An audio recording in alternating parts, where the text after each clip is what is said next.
Hello everyone. You're right. This is Thomas, not Duck. I've recently opened commissions for custom 00/HO Thomas the Tank Engine models.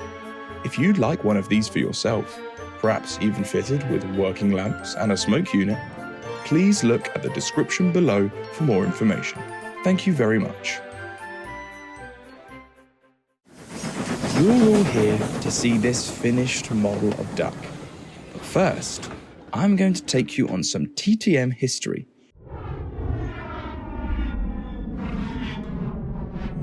Back in 2012, Bachman announced they would be making Duck, the Great Western Engine. Looking back at this year, what an interesting time for Thomas. Blue Mountain Mystery, the announcement of a new head writer, Andrew Brenner, Mattel, a whole wave of change was coming. I wonder if Bachman knew that Duck was returning the following year. Possibly. But to be fair, they made Donald and Douglas during the Miller CG era, long before their return in the Brenner era, so it may have just been a coincidence.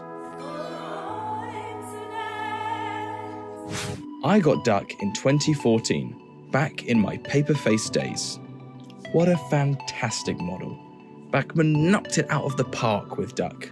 Funnily enough, Duck was the first model I ever installed a smoke unit to, back in November 2014. This, however, was without DCC. As you can see in this video, without the dedicated power DCC can provide for the smoke unit, it could not produce very much smoke at all, even when at full speed. If he was running any slower, you'd get no smoke at all. Because of this, I decided to go to DCC the very next month. At this time, I also dremeled the cab and windows using a Dremel tool. I didn't repaint them at this time, so it was just the raw plastic showing through on the edges.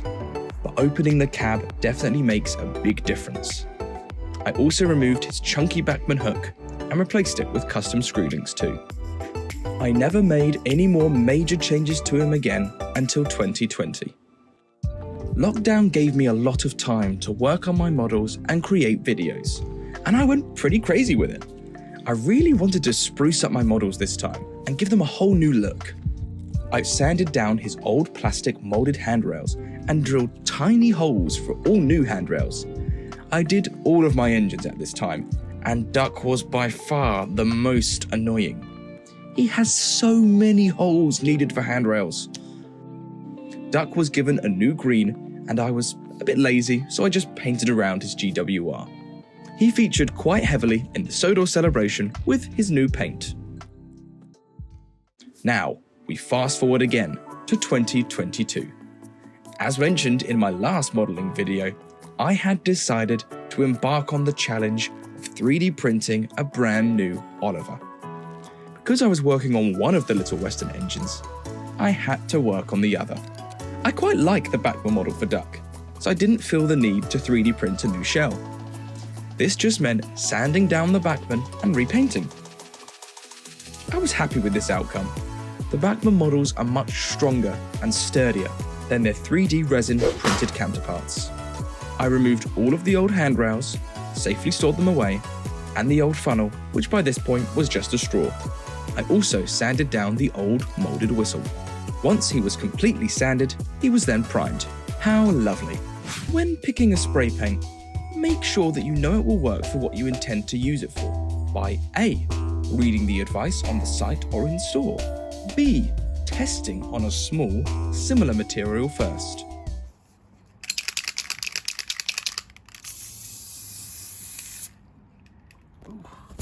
This spray paint had a horrible finish, which could have easily been avoided if I tested it first.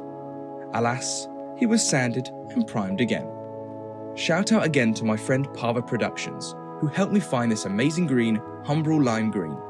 This green has such a nice finish and really looks the part. I also 3D printed some wonderful faces designed by Andrew at the Chairlord on Twitter. These were sanded and painted with the same primer I used for Duck. They were then painted by the amazingly talented Mike, Thomas Fan 8. I sadly don't have any pictures of this part, but painting the rest of Duck was quite a task. The bonus of Oliver was that his running board and body were two separate pieces, so it was very easy to paint the running board and body, because they were separate. Duck is the Bachmann shell, and it is all one piece. Masking and painting all of these bits underneath his tanks was a nightmare. I had to hand paint some of it and rely on weathering to fix my imperfections. His buffer beams were painted Senegal red, which is supposedly the red used in Series 3 to 5. I replaced his old screw link with a new Hornby screw link, which looks far superior. I reattached his handrails and 3D printed a lovely new whistle by @JamosTrainos. I knew I'd be changing his funnel properly later, but for now, I put his old straw one on just to give a sense of how it was looking. The decals were so much fun to figure out. Not. When I tried printing them myself, I just couldn't get them to work properly. You can see in this image that when up close, you can really tell these have been cut out. These are so small and so difficult to cut. The Cricut was unfortunately hopeless at cutting them out accurately, as I could not get it to calibrate properly. And it seems there are many other Cricut users who suffer from the same problem. The 8 seemed fine, to be fair, as it was just a square cut, but the GWR lettering needed a replacement. That said, he really didn't look too bad at this point, and was really starting to take shape. I tried the custom printed decals from an alternative vendor, but I made the mistake of A, not cutting them fine enough.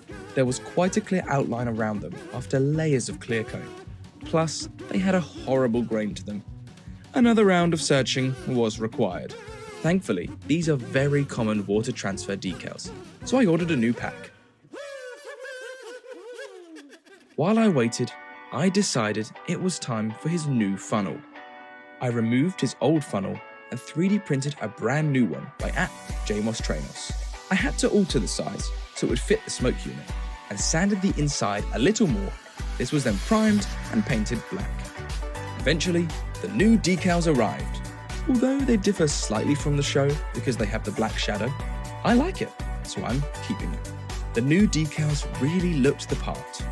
He was almost finished. His lamp was completed in a very similar process to Oliver. His lamp was painted black, then white, and then using micro crystal clear for the front, and once dry, I painted it with a frosted finish spray.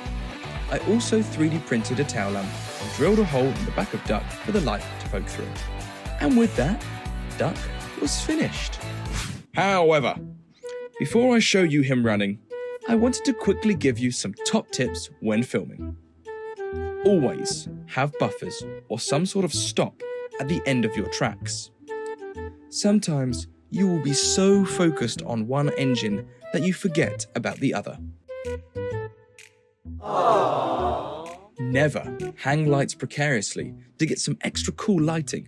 And as an additional bonus, never leave Duck directly below that light. Aww.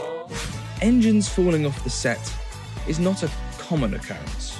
How I managed to do this with Duck twice in 1 week is beyond me. I am so incredibly lucky that Duck is not a resin print. He would have shattered into 1,000,000 pieces. I truly have now learnt my lesson, and I'm being so much more careful with Duck, and all of the engines for that matter. I think the fact he wasn't resin meant I was being a little more careless with him, and poor Duck paid the price.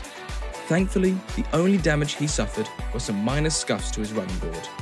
These were filled and painted by hand, and he was ready for filming once more.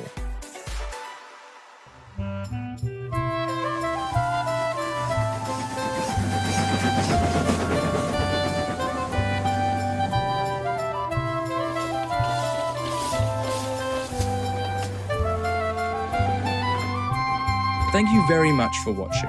As always, if you enjoyed this video, please let me know in the comment section below, and let me know what videos you'd like to see next. Until next time.